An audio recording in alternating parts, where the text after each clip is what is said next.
Coucou les chats, bienvenue dans ce nouveau journal de grossesse.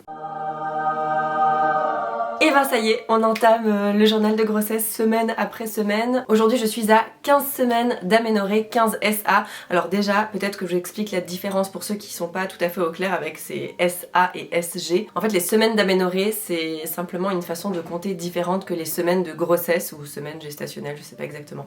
Mais du coup quand on parle en semaine d'aménorrhée, et c'est comme ça que les docteurs parlent tous, en tout cas en Suisse, ça veut dire qu'ils comptent depuis le premier jour des dernières règles. Ils comptent pas depuis la conception, étant donné que l'ovulation change en fonction des femmes, etc. Ils comptent vraiment la grossesse depuis le premier jour des dernières règles, donc un cycle complet. Donc moi je suis à 15 SA, ce qui correspond à, il y a 15 semaines en arrière, j'avais le premier jour de mes dernières règles. Voilà, comme ça c'est clair pour tout le monde. Alors qu'est-ce qui s'est passé cette semaine? Déjà ça a été une semaine très intense au niveau du travail. J'ai participé au Swiss Influencer Awards et en fait je me suis pas rendu compte de l'impact que ça avait sur moi physiquement. Je pense qu'au niveau des émotions et au niveau du stress et le fait d'être debout toute la soirée, que la musique soit très forte, qu'on soit bousculé dans tous les sens, j'avais assez peur. J'étais tout le temps en train de me tenir le ventre, en fait je marchais comme ça dans la boîte parce que j'avais trop peur que quelqu'un me bouscule, j'avais vraiment les boules. Donc ça m'a vraiment mis un gros stress sans que je m'en rende compte.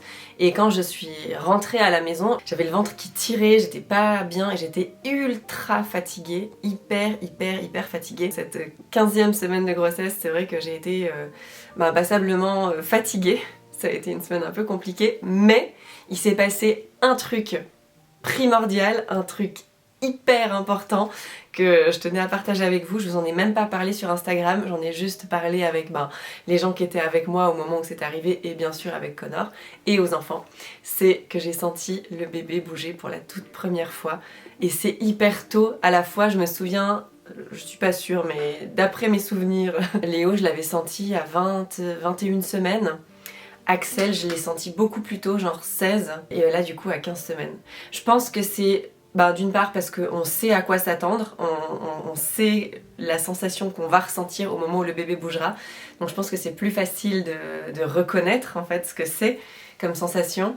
J'avais déjà senti des bulles même il y a quelques semaines en arrière, mais vraiment les petites bulles qu'on sent au tout début. Mais là j'ai commencé à sentir vraiment des mouvements dedans. Trop dingue, enfin c'est fou, c'est hyper fou de se sentir connecté comme ça à son bébé et du coup grâce à ça, c'est vrai que je commence vraiment à vivre cette grossesse beaucoup plus sereinement en fait.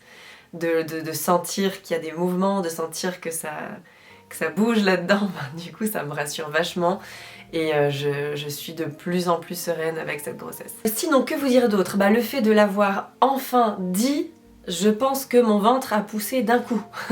J'ai l'impression qu'il est sorti, mais pourtant j'ai pas pris de poids. Du jour au lendemain, j'ai pas pris 4 kilos quoi. Mais j'ai l'impression que mon ventre est vachement plus proéminent. Ce qui fait que depuis cette semaine, il y a plein d'habits dans lesquels je ne rentre plus, qui jusqu'à la semaine dernière, ça allait très bien. Je pouvais fermer mes pantalons et tout se passait très bien. Du moment que je devais encore vous le cacher, j'ai l'impression que peut-être que j'avais plus de retenue, du coup je retenais peut-être plus mon ventre, je sais pas. Mais là de l'avoir annoncé, pouf, ça y est, il prend sa place, il prend ses aises et voilà. Sinon autre chose par rapport au sexe du bébé, je sais que vous me posez beaucoup la question. Alors on nous a dit sûr à 80% comme je vous l'ai dit dans la vidéo précédente. Cela dit, pendant la semaine j'ai parlé avec d'autres mamans etc qui ont eu des garçons, des filles, qui ont eu que des garçons et qui ont eu les deux. J'ai parlé avec une gynéco aussi sur Instagram. Elle m'a dit en tout cas si on t'a annoncé un garçon, c'est sûr que ça va être un garçon. Alors je sais pas si ça vous est arrivé par exemple d'être enceinte, qu'on vous annonce dans une échographie ça va être un garçon et finalement c'est une fille. Mais je sais que moi j'ai beaucoup entendu le cas de figure inverse où on avait annoncé c'est une fille et finalement c'est un garçon. Donc dites-moi si par hasard ça vous est arrivé qu'on vous dise ah vous allez avoir un garçon et que finalement genre un mois plus tard l'écho suivante on vous dise ah non finalement c'est une fille. Parce que je crois que ce cas de figure là arrive plus rarement. Et donc voilà, je sais que c'est des discussions que j'ai eues pendant la semaine avec d'autres mamans et on m'a dit en tout cas si on t'a annoncé un garçon c'est sûr que ça va être un garçon, si on t'a annoncé une fille attends peut-être d'avoir une confirmation. Donc voilà, je partage cette info avec vous, je ne sais pas si ça vous parle et si c'est correct, mais moi en tout cas j'ai hâte vraiment d'avoir une réponse sûre à 100% parce que justement j'ai besoin de savoir et j'ai besoin de me projeter et je veux pouvoir le dire aux garçons. Les garçons, les deux là ils sont en débat, fille, garçon, garçon, fille. Axel il pense qu'il y aura les deux, je lui ai déjà fait comprendre que non. Alors par contre c'est sûr, il y en a qu'un, on l'a bien vu, il y a un seul bébé dans mon ventre. On a vraiment hâte de savoir et puis moi comme ça je pourrais commencer un peu à réfléchir à des prénoms, je pourrais commencer à réfléchir à comment j'ai envie de faire la chambre, etc. Ça dépendra bien sûr aussi de si on déménage ou pas, si on décide de faire une offre pour la maison, mais bref, ça c'est pas du tout le sujet de la vidéo. Donc tout ça pour vous dire que la semaine prochaine du coup je vais avoir le rendez-vous chez ma gynéco, donc normalement si bébé est disposé à le montrer, nous saurons enfin si c'est une fille ou un garçon, donc j'ai trop hâte. De toute façon je vous l'annoncerai, je vous le dirai, peut-être pas la semaine prochaine parce que d'abord il faut que je l'annonce autour de nous